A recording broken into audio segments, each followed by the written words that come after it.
Entoko raisiko adidy lehibe androany ny manazava amin'ny vahoaka rehetrarehetra ny tarin-javatra miseho teto amin'ny antonomerandolona izay misy fiantraikany amin'ny toerana misy anahy mamaky histoire voalohany atao amin'ny antonomerandolona. Raha antsika mahalala moa zany ny vaovao tamin'ny farany iny hoe misy basy tsy hita napetraka atao akaikaikin'ny knapsa teo izay zavatra atao hoe mampisavovory ny saim-bahoaka. Aloha raha tsonona aminareo izy fa ny antonomerandolona dia tsy eto Anosikely ihany kory. Eto misy anay Bromaritra sy ny direction vitsivitsy. Zay zany no eto ary tsy misy tsy mihoatra ny 20 am'izao takaba izay no atao amin'ity toerana eto Anosikely ity. Fa ny ankamaroanay satria azadino fa amin'ny 700 izay ny ankamaroan'ny mpiasa dia miasa ao Anosy azafady ao Ampefiloha izay fantatsika rehetrarehetra angamba fa nisy le teo hoe ambasaden'ny URSS. Io ambasaden'ny URSS taloha io no bâtiment nofain'ny antonomerandolona nanomboka tamin'ny taona 2010 tamin'ny fotoanany président Ivan Randria Sandratiniony. Izy no nanao ny contrat tamin'ny société Green tamin'izany fotoana zany. Io contrat io zany rehefa nasiana avenant dia io contrat mbola mifeha ny antonomerandolona sy io société Green io. Any ao Ampefiloha zany no miasa daholo mpiasa rehetrarehetra azonareo jerena ny bâtiment misy étage anankiefatra io. Ka ny étage anankitelo no iesan'ny mpiasan'ny Sénat fa ny étage farany dia io le nanovana le maison d'armes. Ny tantaran'izy io raha ohatra hoe tsara fantarina dia zao izareo Sénat tamin'izany fotoana zany dia nanofa trano tao Analamahitsy ihany koa. Ka rehefa tapitra ny contrat tao Analamahitsy dia tamin'ny 2016 dia voatery tsy maintsy nalaina tao daholo ny fitaovam-piadiana rehetrarehetra izay efa nisy toerana nisy azy tany misy maison d'armes tamin'izany fotoana zany.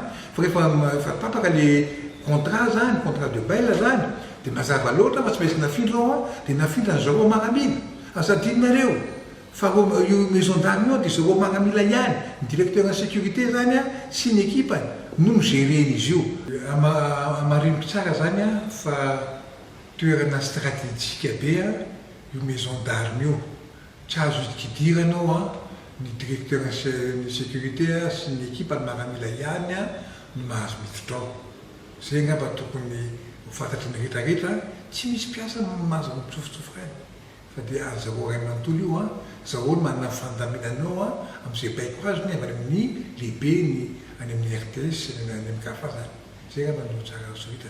Mitafitra azony foana isaky ny mandeha dia hoe milaminy aho efa manao rapport any ambony zahay misy contrôle tonga ao. Zany hoe ho anay zany dia ny direction sécurité no miandraikitra. Tanteraka zany io maison d'armes areo raha ohatra tsisy tafitrany aloha le satria misy grille be be eo megnaty ambany aty mandravatoko ambony ao na izahay ary tsy safy tafitra amin'ny 4e étage eo ka zay ngamba no tsara ho fantarina hoe tsy marina velively fa zana hoe akaikaiky ny knapsa eo mahavarina fa tsika tokony andraikitra mpanjakana ngamba samy mahafantatra amin'ny hoe ny Sénat zany sy momomba Sénat.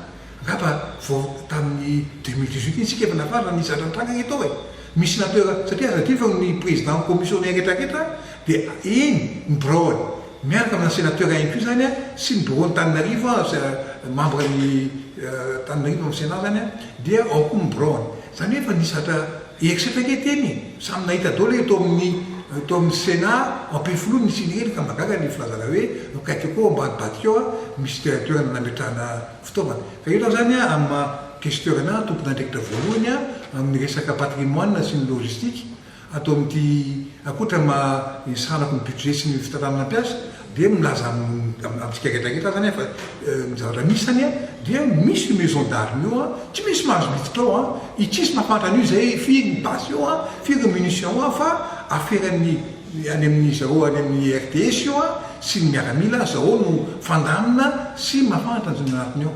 Zay ngamba nataoko hoe fanazavana tsy maintsy hoentina mba hanazavana azy atsika vahoaka rehetrarehetra zany.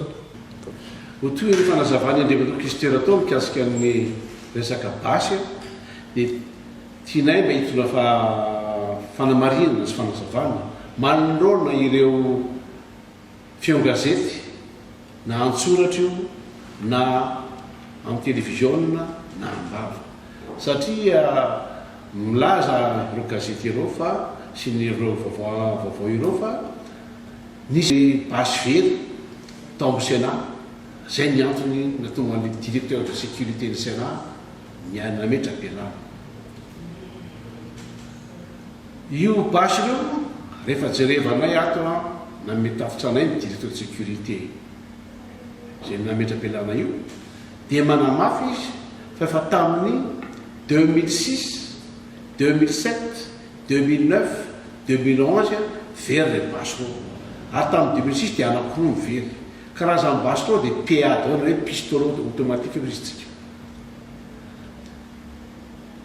araka ny fomba fiasa amin'ny lafin'ny administration mazava ho azy tsy maintsy misy passation nataon'ireo directeur de sécurité tany aloha sy ny tafiafara ary ty directeur de sécurité zay nametra-pialana tia dia vao tamin'ny 2018 izy nandray ny andraika izay ny ato mahatonga anay mitona zao fanazavana zao mba hampahasava ny saim-bahoaka sy ny tompon'andraikitra rehetra mpiasika amin'reto resaka basy